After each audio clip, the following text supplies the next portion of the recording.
యాదగిరిగుట్ట ఆలయంలో సిబ్బంది చేతివాటం ప్రదర్శిస్తున్నారు. ఆలయంలో డ్రై ఫ్రూట్స్ మాయం చేస్తున్న సిబ్బంది ప్రసాదం తయారీ గోదాం ప్రాంతంలోనే కాజు పకోడీ తయారు చేస్తున్నారు. ఆలయ ప్రసాద కవర్లలోనే ప్యాకింగ్ చేసి షాపులకు విక్రయిస్తూ సొమ్ము చేసుకుంటున్నారు. 4 ఏళ్లలో క్వింటాళ్ల కొద్దీ డ్రై ఫ్రూట్స్ మాయం ఆరోపణలున్నాయి.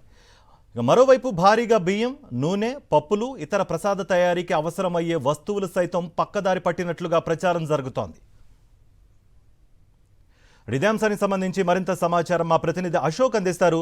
అశోక్, కొన్ని సంవత్సరాలుగా ఈ తంతు జరుగుతోంది, అధికారులు ఎవరూ పట్టించుకోవడం లేదనే ఆరోపణలు వినిపిస్తున్నాయి. మీ దగ్గర ఎటువంటి సమాచారం ఉంది? అట్లీస్ట్ ఇప్పటికైనా సంబంధిత అధికారులు ఏమైనా స్పందించారా, చర్యలు తీసుకున్నారా? అధికారుల అజమాయిషి లేకపోవడంతో నిత్యం ప్రముఖ పుణ్యక్షేత్రం యాదగిరిగుట్ట వివాదాలకు కేంద్ర బిందువుగా మారుతుంది.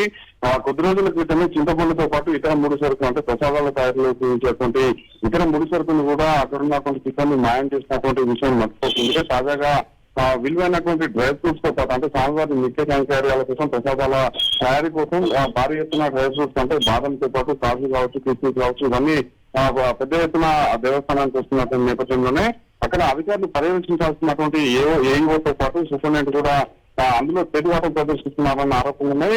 వాళ్ళతో పాటు కింది స్థాయిలో వాళ్ళ అజమాయిషి లేకపోవడంతో కింది స్థాయిలో పనిచేస్తున్నటువంటి సిబ్బంది కూడా కాజుని, బాదంని, కిస్మిస్ తో పాటు మిగిలినటువంటి డ్రై ఫ్రూట్స్ ని కూడా పక్కదారి పట్టించి అక్కడే స్థానికంగా ఉన్నటువంటి వ్యాపారులకు వాటిని అమ్ముతున్నారని చెప్పేసి కూడా పెద్ద ఎత్తున ఆరోపణలు ఉన్నటువంటి నేపథ్యంలోనే ఆ ఆరోపణలు నిజం చేస్తూ కూడా నిన్న అక్కడ ప్రసాదాలు తయారు చేస్తున్నటువంటి కేంద్రంతో పాటు గోదాం ప్రాంతంలోనే కాజు సంబంధించినటువంటి పకోడీని తయారు చేస్తూ దేవస్థానానికి సంబంధించినటువంటి ప్రసాదాల విక్రయాల కవర్లు ఏవైతే ఉంటే ఆ కవర్లోనే ప్యాక్ చేస్తూ కూడా వాటిని తరలిస్తున్నటువంటి పరిస్థితి. అంటే పెద్ద పెద్ద భక్తులు ఆర్థికంగా ఉన్నటువంటి భక్తులకు వీటిని అమ్ముతున్నారని చెప్పి ఆరోపణలు ఉన్నటువంటి నేపథ్యంలో ప్రస్తుతం అయితే విచారణ చేయాల్సినటువంటి అవసరం అవుతుంది. అధికారులు స్పందించలేదు ఇంతవరకు. Karthik, thank you Ashok.